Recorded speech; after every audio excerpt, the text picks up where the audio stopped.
안녕하세요. 미세먼지가 기승을 부리는 지금 칼칼한 목을 달래려 따뜻한 차 한 잔을 마시며 이곳을 찾아와 사연을 끼적여 보고 있습니다. 저는 지금 30대 중반으로 접어들고 있는 여성입니다. 답답한 마음에 이곳저곳을 기웃거리다가 이런 좋은 대나무 숲을 발견하게 되어 무척이나 설레고 있습니다. 이혼 사유 중에 경제적인 이유가 제일 크다고 하던데 저 또한 돈 때문에 이혼했습니다. 제 이야기가 어떻게 펼쳐질지 무척이나 궁금하시죠? 지금부터 제가 겪었던 그 기가 막힌 이야기를 시작해 보도록 하겠습니다.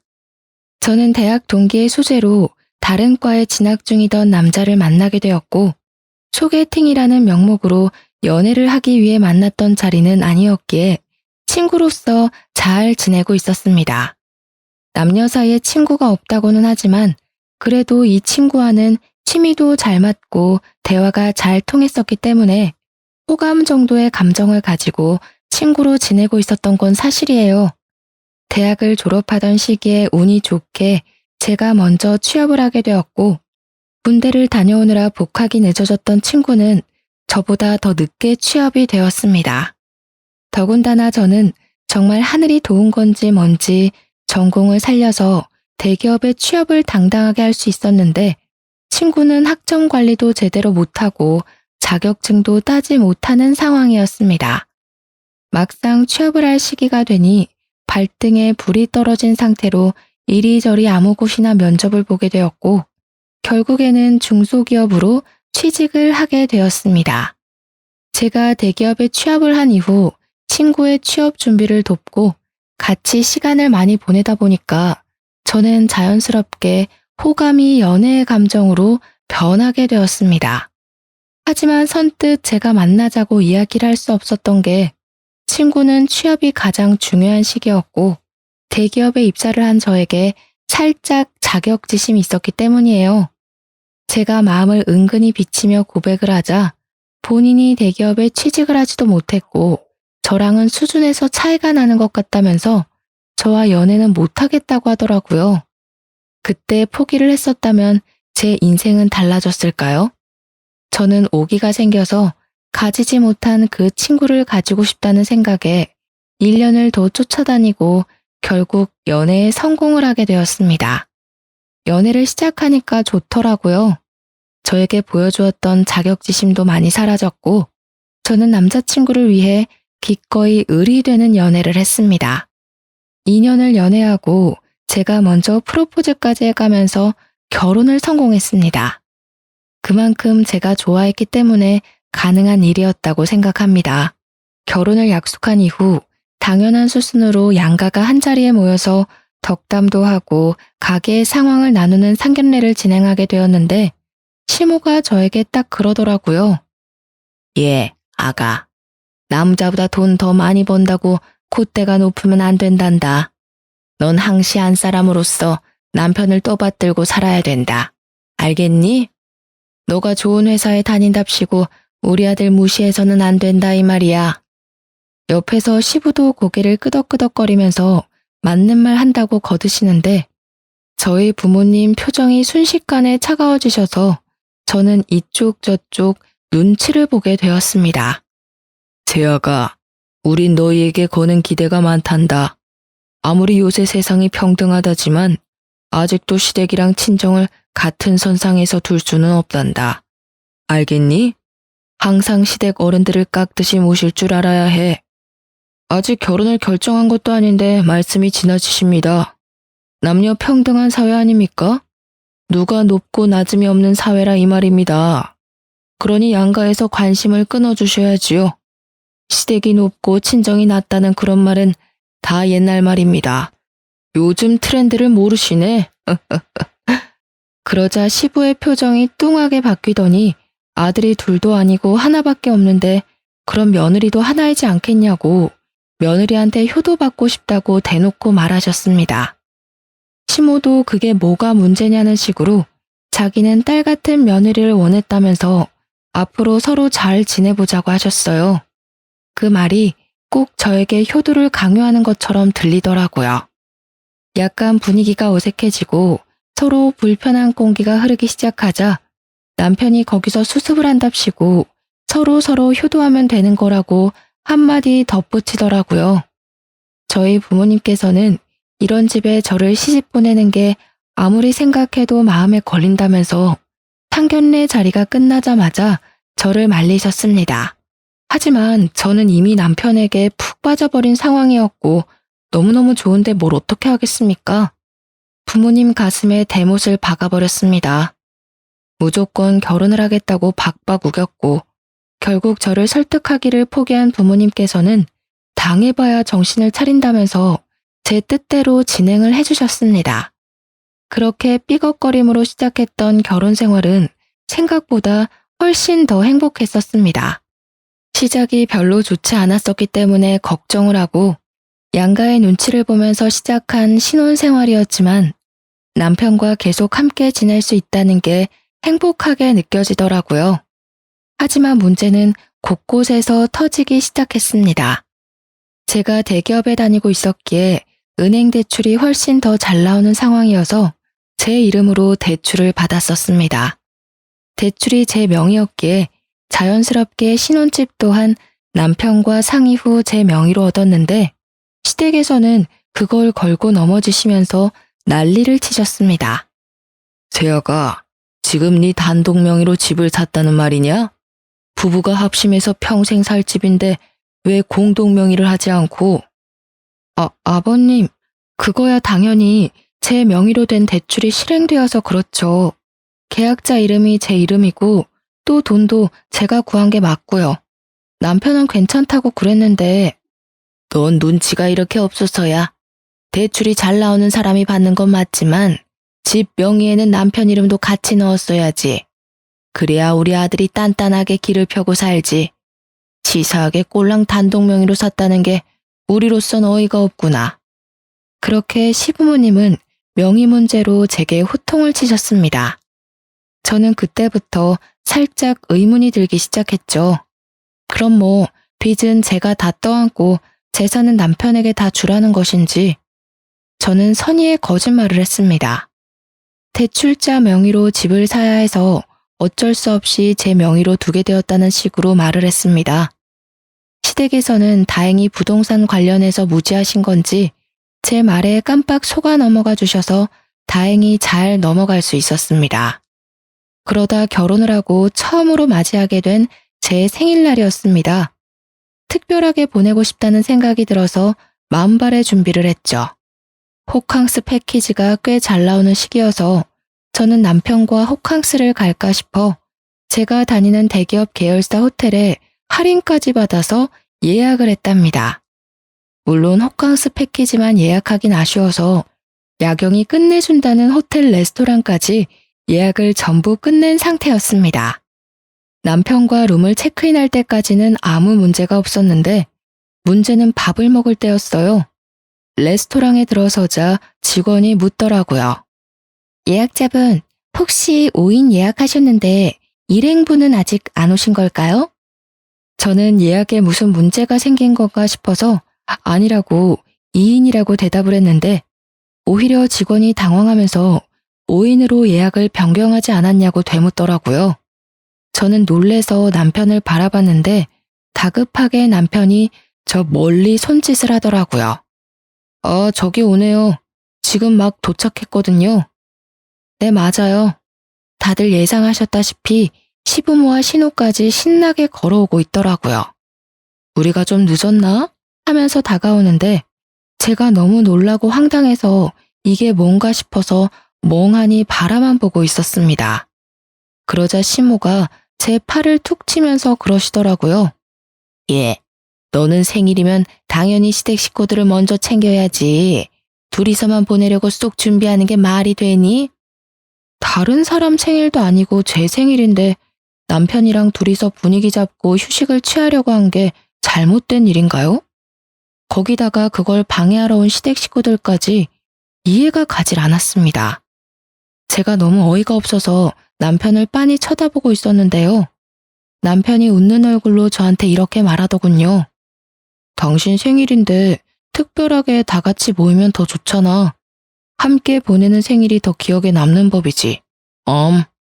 우리 부모님도 동생도 호텔 구경시켜줄 겸 당신 생일도 축하해주고 완전 일석이조잖아. 이런 멍청한 남편의 말 한마디에 숨이 턱턱 막히기 시작했습니다. 이왕 이렇게 된 거 밥만 먹고 피곤하다는 핑계로 빨리 헤어져야겠다 생각을 하고 있었는데 망할 신우가 어이없는 소리를 하더라고요. 언니, 이 호텔 수영장이 그렇게 유명하다면서? 무슨 인피니트 풀이 어쩌고 하던데. 그래서 나 수영복 챙겨왔잖아. 내일 아침에 수영하고 조식 먹고 체크아웃하면 딱이겠다. 그치? 아싸, 너무 재밌겠다. 여기 비싸서 평소에 와보고 싶었는데. 세연이 땡큐. 그제야 신우를 보니까 짐을 산더미처럼 들고 왔더라고요. 남편이 우리가 호캉스를 하기로 했다고 말을 한 건지 신나서 방방 뛰는데, 아니 제 생일인데 도대체 왜 신우가 수영하고 노는 꼴을 봐야 하는지, 그 뒤치다꺼리를 왜 제가 해야 하는지 진짜 기가 막혔습니다. 다른 날도 아니고 제가 결혼하고 처음으로 맞이하는 생일날이었는데요.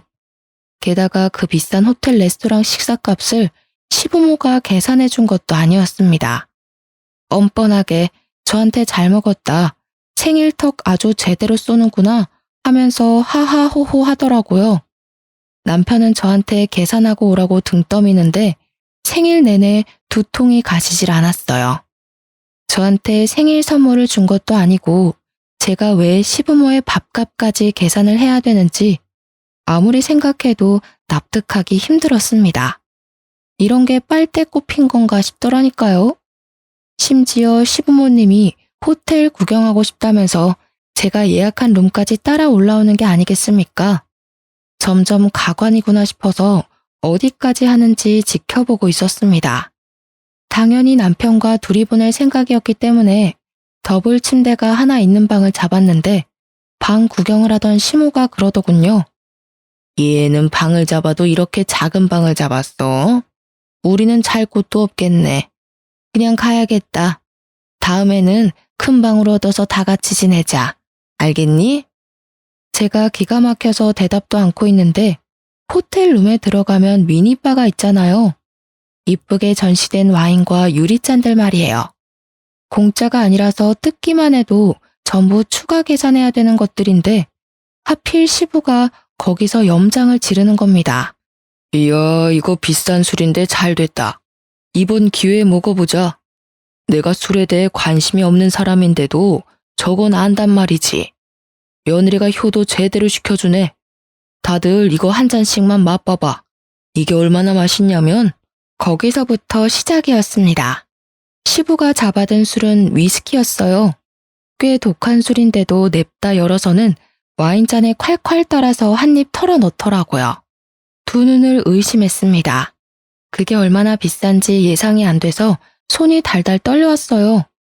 아버님, 그거 다 돈 내고 마셔야 하는 건데 그렇게 뜯어버리시면 어떡해요? 참다 제가 한마디를 했더니 시부가 두 번째 잔을 따르면서 껄껄 웃는 겁니다. 대기업 다니는 우리 며느리 생일인데 당연히 이 정도는 며느리가 쏘는 거 아니냐? 효도가 별거야. 이런 걸로 하는 거지. 아무튼 우리 며느리 한 잔만 하고 갈 테니까 쉬어. 그러더니 그 자리에서 한 병을 모조리 다 마시는 게 아니겠습니까? 그 술을 다 마실 때까지 신우는 자기 침대처럼 저희 부부가 사용할 침대에 씻지도 않고 누워서 휴대폰 게임을 하고 있었고요. 시모는 TV 채널 돌리면서 이게 재밌네 저게 재밌네 내내 남편 붙잡고 이야기를 하고 계셨습니다. 저는 난장판이 되어버린 호텔룸을 보면서 좌절과 절망을 고스란히 느끼고 있었고요. 술을 끝까지 드신 시부는 취한 것 같다고 운전을 못하겠다고 하시더라고요. 생각해보니 시부가 차를 끌고 왔는데 냅다 술부터 드시고 본 거죠. 저는 대리를 부르려고 했는데 시부가 자기 차를 남에게는 못 맡긴다면서 남편에게 데려다 달라고 하는 게 아니겠습니까? 그런데 진짜 우리 남편도 경우가 없긴 매한가지였네요. 시부한테 차키 달라고 하면서 대리비도 아까운데 자기가 데려다 주겠다고 시부모를 챙겨서 나가는 게 아니겠습니까? 그리고 신우는 도대체 왜 버티고 있는 건지. 결국에는 저랑 신우랑 둘이 덜렁 호텔에 남겨졌고 신우가 씻고 오겠다고 하길래 그냥 자포자기한 심정으로 휴대폰을 만지고 있었는데 신우가 화장실에서 나오질 않더라고요. 뭘 하고 있길래 이렇게 오래 걸리냐고 했더니 글쎄 호텔 측에서 저희 부부에게 패키지 선물로 준 입욕제가 있었는데 그걸 욕조에 풀어서 반신욕을 하고 있더라고요. 그 입욕제가 아까웠다기보다는 저 쓰라고 준 건데 당당하게 자기가 반신욕을 하고 있으니 화가 머리 끝까지 차올랐습니다. 그리고 불난 집에 기름을 콸콸 쏟아부은 것은 다름 아닌 남편이었습니다. 막상 시댁에 도착하고 나니까 너무나도 피곤하다면서 시댁에서 자고 다음날 아침에 호텔로 가겠다고 연락이 오더라고요. 저는 남편과 분위기를 잡고 밤새 미래에 대한 이야기를 나누며 생일을 축하받고 싶었거든요. 정말 최악의 하루를 맞이해야 했습니다. 졸지에 저는 생일에 신우와 함께 호캉스를 즐겼고요. 미리 말했던 대로 아침 7시부터 일어나서 유난을 떨던 신우는 정말 수영을 하고 온다며 나갔습니다. 아침부터 화장한다, 옷 고른다 하면서 룸을 뒤집어 엎고 다녀준 덕분에 저는 잠도 못 자고 혼자 룸에 남아서 신우를 기다려야 했습니다. 정신 나간 신우는 수영장에서 실컷 놀다 온 꼬락서니로 남편 대신 본인이 조식을 먹겠다면서 저한테 조식 먹으러 가자고 하더라고요. 남편 몫에 조식까지 해치우고 체크아웃을 하고 나서 저는 빨리 도망을 치려고 했는데 신우가 저를 붙잡는 게 아니겠습니까? 언니, 내가 깜빡하고 지갑을 안 들고 온 거 있지? 택시 타고 우리 집으로 가자. 어차피 오빠도 우리 집에 있으니까.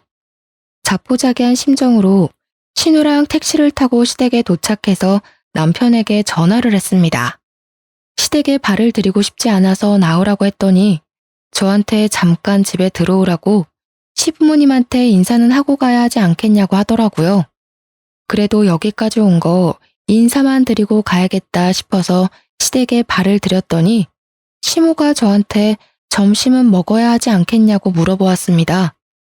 저는 집에 가서 남편이랑 밥을 먹을 생각이었지만 시댁에서 먹고 가는 게 편하겠다는 생각이 들어서 네, 먹어야죠. 그랬더니 시모가 저한테 그럼 밥을 차리라는 겁니다. 며느리가 해준 밥상 얻어먹어보는 게 소원이었는데 이렇게 이뤄지네.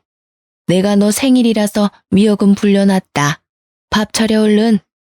저는 얼떨결에 부엌으로 끌려가서 밥을 차리게 되었습니다. 제가 진짜 기가 막혀서 웃음이 나오더라고요. 혼자 피식피식 웃으면서 밥을 차리고 있는데 시부가 쓱 다가오더니 저한테 센스가 없다면서 며느리가 이리 센스가 없어서 되겠냐고 구시렁거리는 겁니다. 왜 그런가 했더니 전날 위스키 한 병을 콸콸 쏟아부어서 숙취가 있는데 콩나물국이 아니라 미역국을 끓여놨다고 타박을 하시는 거였습니다. 너무 열이 받아서 제가 국 끓이던 국자를 냅다 싱크대에 집어던졌습니다. 꽤 세게 부딪혔는지 옆에 놓여져 있던 그릇이 깨졌더라고요. 쨍그랑 하는 소리가 울리자 시모랑 남편이랑 전부 부엌으로 달려왔습니다. 해도 너무하신 거 아니에요? 생일날 밥 차리라고 하는 것도 화가 나는데 콩나물국을 안 끓이고 미역국을 끓이냐고요? 어제 저희 부부되고 처음으로 맞이하는 생일이라서 분위기 좀 내보고 싶었는데 그것까지 다 망치시고 제가 여기에 밥하러 온 사람인가요? 생각해도 해도 너무하시네요. 제가 확 소리를 지르자 남편이 서둘러서 저한테 집에 가자고 끌고 나오더라고요. 저는 울컥하는 마음에 집에 오는 내내 남편에게는 말 한마디도 걸지 않았습니다. 여보, 표정이 왜 그래? 삐졌어? 또 대답을 안 해주네. 원래 이러면서 시댁이랑 친해지는 거야. 여보가 시댁에 점수도 따고 이쁜 짓을 해야지 우리 부모님도 아들 장가 보낸 거 후회 안 하실 거 아니야. 그 말을 듣는데 운전 중인 남편 뺨 한 대 올려붙이고 싶었습니다. 진짜 속에서 천불이 나더라고요. 눈에서 눈물이 맺히고 말았습니다. 무슨 이야기를 해도 남편이 알아들을 것 같지가 않았습니다. 남편의 머리에는 본인 부모님만 세상에서 제일 착하신 분이라고 각인이 되어 있는 거예요. 뭐? 그럼 내가 점수를 따야 되니까 지금 이 상황에서 화를 내면 안 된다 이 말이니? 대체 왜 며느리가 시댁에 점수를 따야 되니? 그 생각 자체가 잘못된 거야. 거짓말까지 하고 대리효도 바라는 거니? 내가 사람을 한참 잘못 봤네. 당신 지금 엄청 실수한 거야. 알아? 에이, 대리효도라니. 난 당신이 조금이라도 시댁이랑 사이좋게 지내면 좋을 줄 알고 그런 거지. 선의의 거짓말 몰라? 난 나이 드신 우리 부모님이 고생 같은 거 안 하고 편하게 사셨으면 좋겠어. 그러니까 당신도 좀 이해해주라. 진짜 정 떨어지게 왜 그래? 솔직히 당신을 낳은 부모님이니까 당신이 효도하는 건 맞지만 나는 당신 부모님과 피 하나 섞이지 않은 남이야. 근데 왜 점수를 따야 되고 왜 대리 효도를 바라니? 넌 처가에 효도할 생각은 하나도 없지? 계속 이딴 식이면 나 진짜 가만 안 있어. 남? 어떻게 우리가 남이야? 말 진짜 서운하게 한다. 호텔 비용이 많이 나와서 화났구나. 에이, 내가 다음 달에 갚을게. 나라면 억만금을 들여서라도 가족 간에 돈 쓰는 거 안 아끼고 어떻게든 사다 주려고 하겠다. 나는 내 동생, 내 부모뿐만 아니라 당신 집안에도 전 재산 다 털어줄 수 있어. 털어줄 재산이라도 있으면 제가 말을 안 하죠. 아주 물 흐리는데 선수더라고요. 왜 장가 가기 전에 열심히 효도하면 될 일을 굳이 결혼해서 와이프 생일날까지 효도를 하는지 절대 이해할 수 없었던 저는 복수의 기회만 엿보고 있었습니다. 역지사지의 쓴맛을 제대로 느껴보라고 말이에요. 어느 날은 남편이 다니던 회사가 갑작스레 매출이 올라 직원들에게 단체로 보너스를 돌렸더라고요. 그렇게 큰 금액은 아니지만 150만 원 정도가 남편 월급에 더 포함되어 있었습니다. 남편은 쾌재를 부르며 며칠 전부터 노래를 부르던 게임기와 대형 사이즈 TV를 사겠다며 노래를 부르고 있었는데요. 그런데 조금 더 싸게 사겠다며 해외 직구를 알아보더라고요. 저는 게임에도 관심이 없고 화질 좋은 TV에 대해서도 관심이 없어서 얼마나 비싼지 몰랐거든요. 얼마나 비싸면 남편이 해외 직구까지 알아보나 했는데 글쎄 총 200만 원이 넘어가는 금액이었습니다. 사실 좀 과하다고 생각했어요. 그래도 남편이 상여금 받은 걸로 해결하겠지 싶었는데 어느 날 이러더라고요. 내가 옛날 자취할 때부터 꼭 이루고 싶은 로망이 있었거든. 바로 게임방을 만드는 거지. 우리 창고방으로 쓰고 있는 작은 방 말이야. 깨끗하게 정리해서 취미방으로 만들자. 어때? 상상만 해도 재밌겠지? 절대 나 혼자 즐기려고 사려는 건 아니고 여보랑 같이 즐기고 싶어서 그런 건데 혹시 한 50만 원 정도만 여보가 보태줄 수 있어? 50만 원? 뭐야? 그렇게 비싼 거였어? 그냥 좀 저렴한 게임기 사면 안 될까? 아니야. 좀 더 비쌀수록 화질도 좋고 얼마나 생동감 넘치게 즐길 수 있는지 여보는 모르지? 내가 상여금 150만 원 보태잖아. 설마 돈도 잘 벌면서 아끼려는 건 아니지? 우리 같이 즐기는 취미 하나 만드는 비용이라 생각하고 50만 원만 보내주라. 아, 알겠어. 그럼 일단 생활비 통장에 넣어놓고 내가 카드값 정산 다 끝나면 남는 금액으로 사자. 알겠지? 아싸, 진짜지? 무르기 없다. 아, 나 정말 사고 싶었는데 역시 우리 와이프가 짱이야. 그렇게 며칠이 지났습니다. 제 월급에서 떼어낸 50만 원이 합쳐지고 생활비 통장에 총 200만 원이 모이자 남편은 3일 동안 각종 구매처를 꼼꼼하게 비교해보고 있더라고요. 그런데 때마침 시모가 제게 연락이 왔는데요. 얘야, 다른 건 아니고 말이야. 나이가 드니까 하나씩 골병이 드는데 다른 건 몰라도 청소하기가 너무 힘들구나. 요즘 로봇 청소기가 그렇게 잘 나온다고 하던데 하나 있으면 좋을 것 같구나. 너 돈도 잘 버니까 하나만 구매해서 보내다오. 나이 들고 골병 나서 병원비 몇백 드는 것보다 낫지 않겠니? 좋은 게 좋은 거다 생각하고 좀 사줬으면 하는구나. 어머님, 그런데 로봇 청소기 사용하실 줄은 아세요? 휴대폰으로 조작하셔야 되는데 아마 힘드실 텐데. 어머, 얘 좀 봐. 그게 뭐 어렵다고. 네가 사주면 아까워서라도 쓸 거야. 그건 걱정하지 말고 한 100만 원짜리 로봇 청소기가 좋을 것 같은데. 그게 자동으로 걸레도 빨아준다네. 나도 다 알아보고 사려는 거야. 그러니까 꼭 내가 말한 모델로 사야 한다. 오? 아, 알겠어요. 그럼 최대한 빨리 배송시킬 테니까 시댁에 도착하면 연락 한번 해주세요. 어머, 난 너가 한 번에 오케이 할 줄 몰랐는데 역시 대기업 다니는 며느리는 다르구나. 옆집 현수 엄마는 며느리한테 사달라고 졸라도 안 사준다던데. 내가 며느리 하나 잘 골랐다니까 정말. 시모의 부탁에 저는 서심없이 사주겠다고 약속했어요. 당연 남편이 받은 상여금을 쓰려는 생각으로 약속한 거죠. 때마침 역지사지를 제대로 보여줄 기회라고 생각했거든요. 어찌나 상상만 해도 통쾌하던죠. 일부러 남편이 먼저 결제할까봐 미리 선수 쳐서 로봇 청소기를 결제했네요.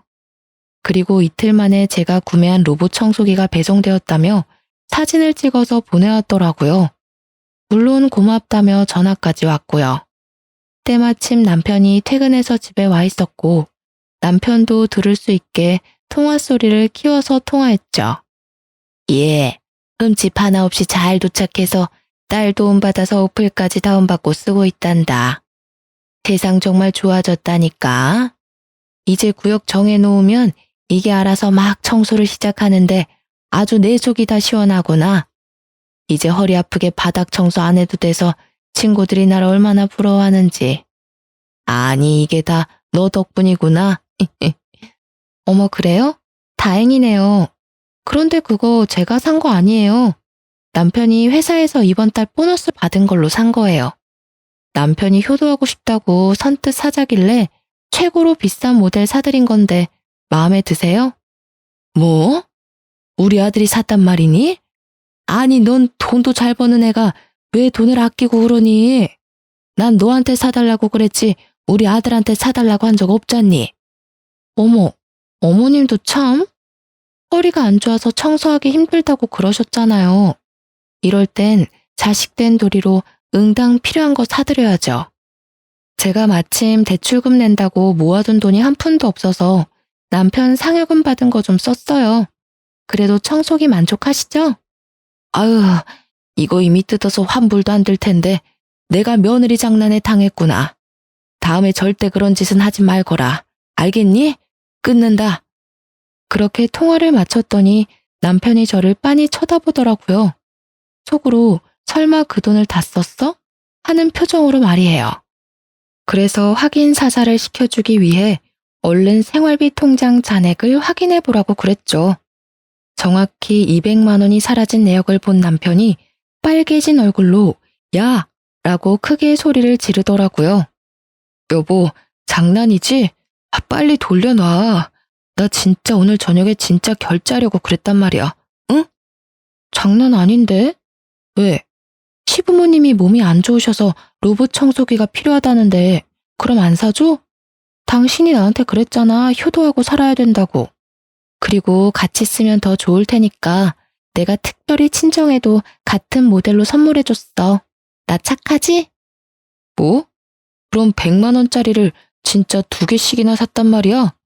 당신 진짜 왜 그러냐? 나 정말 2년 전부터 이거 사고 싶었는데 알고도 이런 짓을 꾸며? 이런 짓이라니 말이 너무 심하다. 내 생일날 당신이 나 몰래 가족들 주렁주렁 달고 와서도 내가 화 한 번 안 냈잖아. 다 시부모님한테 점수 따는 거라고, 오히려 좋은 거라고 그랬잖아. 그리고 친정 부모님도 쓰고 다 같이 쓰면 더 좋잖아. 아니야? 우리 부모님도 사위가 사주는 거라고 하니까 얼마나 얼굴이 환해지던지. 당신이 봐야 된다니까. 특별히 내 돈도 50만 원 보탠 거니까 너무 억울해하지 않아도 돼. 당신 참 속 깊은 사위라고 친정에도 점수 따게 해줬으니까. 나한테 오히려 좋아야 되는 거 아니야? 아니, 그건 그 뜻이 아니라고. 시댁에만 잘하면 되지. 꼭 처갓집까지 똑같이 사주냐? 너 저번에 호텔에 가족들 데려간 걸로 나한테 안 갚음하려고 그런 거지? 와, 내가 속았네, 속았어. 완전 사기 결혼 당한 기분이야. 뭐? 지금 사기 결혼이라고 그랬니? 그럼 나는 어떻겠어? 난 내 생일날에 시부모님 모시면서 쓰지도 않아야 될 돈 써가며 효도했는데 이건 사기 결혼 아니야? 역지사지 당해보니까 얼마나 잘못했는지 이제 좀 알겠냐? 난 너가 엄청난 효자라서 이런 건 웃으면서 가볍게 넘어갈 줄 알았는데 게임기 하나에 억울해선 사기 결혼이니 뭐니 운운하는 거 보니까 꽤 어이가 없네. 끝까지 효자 컨셉으로 갈 거면 겨우 이딴 일로 억울해하지를 마. 제 말에 대답을 하지 못한 남편은 울분을 토하며 집을 뛰쳐나갔습니다.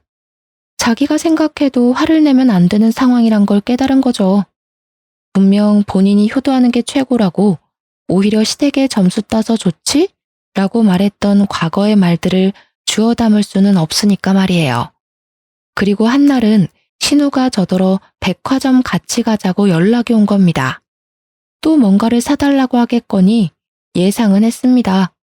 역시나 제 예상은 정확히 적중했죠. 어머, 당연히 선물 사줄 거라 생각해서 쥐가 만들고 왔는데요. 10만 원밖에 안 하잖아요. 사주세요. 네, 이렇더라고요. 그래서 모든 걸 내려놓고 신우가 사달라는 거 전부 사줬습니다. 남편의 신용카드로 말이에요. 마침 할인 들어가는 주유카드가 필요해 남편 신용카드를 한 장 들고 있었거든요. 장장 3시간 동안 5층부터 10층까지 싹 도는 동안 결제한 금액은 정확히 180만 원이었어요. 싱글벙글 웃으면서 새언니 최고 그러더라고요. 카드 결제 문자가 연속해서 전송이 되었는지 남편이 바로 전화를 하더라고요. 너 무슨 백화점에서 카드를 이리 긁었어? 장난해? 나보다 돈도 많이 벌면서 내 카드는 왜 쓰는데? 네 동생 선물 산 건데 언제든 가족 간에 돈 쓰는 거에 아끼면 안 된다며. 한도 다 써가면 다른 신용카드 주면 되겠네. 너희 소중한 여동생이 사달라는데 사주기 싫어? 그러니까 씩씩거리면서 왜 다 일시불로 샀냐고 할부로 사지 그랬냐고 말을 바꾸더라고요. 사실 남편 월급이 저보다 100만 원 넘게 작아서 지금 남편은 카드값 때문에 손이 벌벌 떨릴 거예요. 그래도 별 수 있겠어요? 본인이 내뱉은 말이니 끝까지 책임을 져야죠. 그 이후로도 시댁 식구들의 무리한 요구가 있을 때마다 전부 남편 명의의 카드로 해결했어요. 따져봤자 남편이 할 말이 있겠어요? 가족을 위해서라면 전 재산도 줄 수 있다고 그랬잖아요. 그리고 웃긴 건 시댁 사람들이 꼭 남편한테 연락 안 하고 저한테 필요한 걸 내놓으라고 전화하더라고요. 매번 말끝마다 대기업 며느리 하면서요. 돈 많은 사람이 베풀어야 되는 건 당연한 거라면서 호의를 당연한 권리처럼 생각했습니다. 점점 이혼을 마음속에 품고 살기 시작했어요. 결혼 1년 만에 각방은 물론이고 서로 저녁도 따로 해결하는 지경에 이르렀습니다. 서로의 가족에게 잘하면 뭐합니까? 부부 사이가 최악으로 치닫고 있는데 실망이 너무나도 커서 일주일 동안 한마디도 안 한 적도 있었어요. 그렇게 냉전 상황을 한 달 정도 유지했을 때 지방에 계신 친정엄마한테서 전화가 왔는데요. 딸, 이서방이 급하게 돈 필요하다고 전화했다며? 얼마나 필요하니? 꼭 2천만 원까지 필요한 거야? 혹시 이서방이 뭐 사고라도 쳤니? 응? 그게 무슨 말이야? 돈이 필요하다니? 나도 정확하게 못 들었는데 너네 아빠가 이서방이 전화 와서는 생활비가 쪼들린다면서 이대로면 파산하겠다고 울면서 전화가 왔다던데 몰랐니? 최소 2천만 원은 필요하다고 그러던데. 뭐? 2천만 원? 그게 무슨 말이야. 집도 내 명의로 대출받은 거고 그렇게 큰 돈 나갈 게 없는데. 서로 얘기가 안 된 거니? 혹시 너네 싸웠어? 우리도 2천만 원이 너무 큰 금액이고 못 준다고 연락한 건데. 통화를 끊고 곰곰이 생각해봤어요. 시부모님과 신우가 사달라는 걸 전부 남편의 개인 카드로 사용하긴 했는데 파산까지 고려할 정도는 아니었거든요. 다 합쳐도 기껏해야 300만 원 정도였지 2천만 원은 말도 안 되는 금액이거든요. 신혼집 대출도 제가 내고 있는데 대체 무슨 2천만 원이 필요하단 말입니까? 저는 저녁에 퇴근한 남편에게 대뜸 물었습니다. 당신 친정에 전화했어? 아이 참, 장인어른도 입이 가벼우시네. 그걸 바로 얘기하냐? 진짜로 전화했다고? 아빠한테 2천만 원 빌려달라 했다며? 그런 큰 돈이 왜 필요한 건데? 그리고 나한테 왜 물어보지도 않고 전화해서 돈 내놓으라고 하면 어떡해? 당신 뭐, 나 몰래 도박해? 아니, 그게 사실 여동생도 곧 시집을 가야 되는데 이 기집애가 모아둔 돈이 있어야지. 연애는 1년밖에 안 했는데 그 기집애랑 결혼한 남자가 글쎄 중소기업 대표랜다. 그래서 결혼식은 꼭 진행해야 되는데 그쪽에서 조건을 건 거야. 결혼식 비용이랑 신혼여행 비용으로 최소 2천만 원은 여동생이 해오기로 말이야. 뭐? 그럼 신우 결혼식 비용으로 우리 친정에 2천만 원을 빌리려 한 거니? 그것도 나한테 한마디 말도 없이? 에이, 너한테 말하면 너가 또 싫다고 바락바락 대들면서 거절했겠지. 좋게 좋게 생각해. 여동생이 시집 한번 잘 가면 우리한테 콩고물 떨어질 줄 알아? 이 기집애도 남자 하나는 잘 멀었지. 회사 대표한테 시집을 갈 줄이야. 당신도 기회라고 생각하고 2천만 원 빌릴 수 있으면 좀 빌려주라. 지금 장난해? 내가 왜 그래야 되는데? 말 같지도 않는 소리 그만 좀 해. 아, 또 단박에 자르네. 내 말 좀 들어보라니까. 진짜 신원도 확실해. 외제차도 3대나 가진 부자라고. 영 불안하면 내가 차용증까지 쓸 테니까 제발 2천만 원만 좀 부탁하자. 응? 저는 더 이상 말을 잇지 못하고 남편 등짝을 퍽퍽 쳤습니다. 그리고 꼴도 보기 싫어서 신혼집에서 쫓아냈죠. 남편은 하는 수 없이 나가더니 시댁에서 자는 것 같았습니다. 그리고 친정에는 2천만 원 줄 필요 없으니 무시하라고 말해뒀고요. 그런데 다음 날부터 시모가 난리를 치는 겁니다. 돈 나올 구멍이 저희 친정밖에 없다는 이유로 돈을 요구했습니다. 뭐 가족끼리 필요하면 빌려줄 수야 있죠. 그런데 남편과 시모의 태도가 불만인 겁니다. 거의 날강도가 따로 없어요. 처음에 남편이 친정에 말도 안 하고 돈 빌리려다 딱 걸린 것도 모자라서 이젠 당당하게 돈 달라고 하는 것 좀 보세요. 여러분도 어이없으시죠? 제가 왜 이혼을 안 하는지 말이에요. 저도 이미 콩깍지가 벗겨진 지는 오래였고 남편에 대한 정도 다 사라진 지 오래예요. 그저 적당히 이혼할 기회를 엿보고 있었습니다.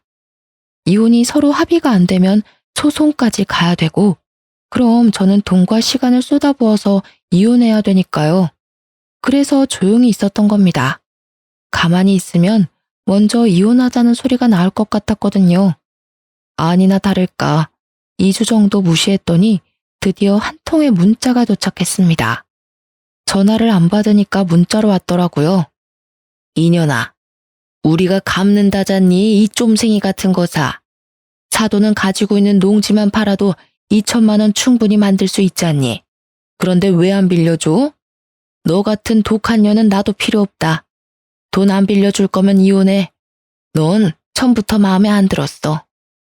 문자를 받자마자 남편에게 그대로 보냈습니다. 1분 만에 전화가 오더라고요. 너네 엄마가 이혼하라네? 넌 어떻게 생각해? 이혼이 애들 장난도 아니고 그냥 돈만 빌려주면 끝날 일인데 왜 자존심 피워선. 미안한데 상황 파악 못하니?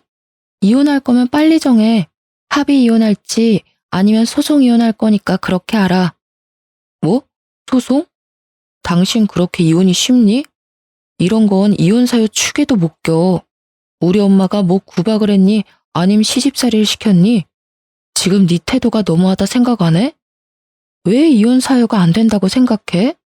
생일날 거짓말치고 시부모 데려온 너랑 사사건건 나한테 하나라도 더 뜯어먹으려는 시댁이랑 친정에 2천만 원까지 빌려달라는 너 같은 놈 때문에 소송은 아주 손쉽게 끝날 것 같은데?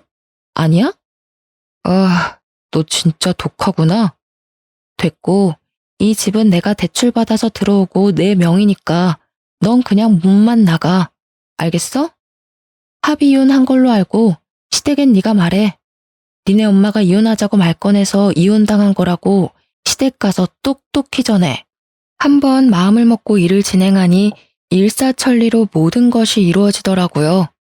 남편 물건과 옷가지들 전부 다 시댁에 보내버렸고 그 이후로 시모와 시부가 번갈아 전화가 왔는데 딱히 말씀드릴 필요는 없겠네요. 저에게 독한 년, 혼자 살아서 얼마나 잘 되는지 보자 라는 내용이 다였거든요. 어떻게 보면 다행이죠. 아직 애도 없고. 회사도 달라서 이혼 후에도 전 남편과 불편하게 계속 마주칠 일도 없고요. 또 회사를 그만두지 않아서 다니던 대기업에서 이를 악물고 일했답니다. 제가 사주를 또 믿는 편인데 33살 이후로 막힌 운세가 좀 핀다고 그러더라고요. 우연인지 모르겠지만 32살에 이혼을 했고 잘못된 인연으로 막혀있던 제 운이 탁 하고 트였나 봐요. 회사에서 프로젝트도 성공적으로 이끌어서 같은 연차인 동료들 중 승진을 가장 빨리 했네요. 이혼이 원동력이 돼서 매일 일에 미쳐 살았더니 월급이 더 빨리 오르더라고요. 요새는 돈 모으는 재미 하나로 살고 있네요. 그렇다고 너무 일만 하지는 않고요. 주말마다 근교의 카페를 놀러 가거나 최근엔 취미로 클라이밍을 배우고 있어요. 그리고 주제넘는 말일 수는 있겠지만 모든 게 지나고 보니 비록 콩깍지가 씌었지만 한 사람을 사랑해서 결혼까지 했다는 거에 후회는 없어요. 그 사람 덕분에 오히려 저 스스로 깨달은 게 많아요. 저는 혼자서 더 잘 살 수 있는 사람이었어요. 누군가에게 의존하려는 사람이 아니었던 거죠. 이혼하면 더 불행해지는 거 아닐까 겁내는 사람들도 많던데 저는 독립적인 성격이라 결혼하면 더 불행해지지 않았을까 생각해요. 아, 그리고 전 남편 여동생 있잖아요. 중소기업 대표랑 결혼한다고 난리치더니만 그 남자 순 사기꾼이었대요. 왜 말로만 듣던 제비였던 거죠. 외제차도 대출받아서 산 거고 회사도 속이고 집도 없는 카포였대요. 어떻게 알게 되었냐면 전 남편이 이혼을 물으자며 제 눈앞에 무릎까지 꿇고 빌더라고요. 그날은 제가 승진턱을 쏘기로 했던 날인데요. 그래서 동료와 선임 몇 분을 데리고 고깃집을 갔어요. 그런데 전 남편을 딱 마주친 거죠. 1년도 안 돼서 고기 굽는 알바생이 되어 있더라고요. 너무 뜬금없죠? 그런데 진짜 땀 삐질삐질 흘리면서 손님상에 고기를 직접 구워주고 있는데 하필이면 제가 동료들과 그 가게를 들어간 거예요. 저는 사실 이혼하고 주변 동료들에게 왜 이혼했는지 세세히 말해주진 않았거든요. 그런데 전 남편 덕분에 동료들도 다 알게 되었네요. 여보, 나 진짜 당신한테 잘못해서 벌 받나 봐. 어? 우리 결혼식 올릴 땐 좋았잖아. 그 행복했던 기억으로 돌아가면 안 될까? 미쳤어? 사람 쪽팔리게 왜 이래? 너 효자잖아. 우리가 왜 이혼했는지 기억 안 나? 나한테 이거 사달라 저거 사달라 하는 시부모 막아주지도 못하고 우리 친정에는 농지 팔아서 2천만 원 구해달라고 난리치고 그게 인간이니? 그땐 내가 당신이랑 이혼까지 할 줄은 몰랐지. 지금도 후회돼. 그 2천만 원, 그 자식은 순 사기꾼 자식이었어. 내가 그 자식한테 속은 게 화가 나서 직접 찾아가서 주먹 다짐까지 했다니까. 근데도 바보 같은 동생은 2천만 원 꿀꺽한 사기꾼 자식이 뭐가 좋다고 우리 사랑 가로막지 말라면서 가출까지 했어. 내가 어이가 없어서 말이 안 나오더라니까. 그게 나랑 무슨 상관인데? 내가 이런 말을 왜 듣고 있어야 하지? 우린 이혼했잖아. 뭐? 그러니까 독한 년은 이악 물고 이혼해서 잘 먹고 잘 살고 승진도 했는데 네 꼬라지는 그런 것 같지는 않네. 뭐 빈대 같은 니네 부모님 감당하려니까 똥구멍이 아주 찢어지겠지? 어쩌냐? 넌 평생 망해가는 너네 집안의 튼튼한 기둥으로서 더 열심히 돈 벌길 바래. 사람들 앞에서 창피하지도 않은지 무릎까지 꿇더라니까요. 전 남편을 뒤로하고 사장님한테 다가가 직원 교육 다시 시키라고 말하고 나왔네요. 그리고 동료들 데리고 다른 가게 가서 먹었어요. 여러분들도 이런 결말을 혹시 예상하셨나요? 앞으로 제가 혼자의 몸으로 헤쳐나갈 일이 많겠지만 다시는 연애나 결혼을 선택하진 않을 듯 싶어요. 다른 사람을 위해서가 아닌 저 스스로를 위해 오늘도 열심히 살아가고자 합니다. 지금까지 긴 사연 들어주셔서 감사합니다.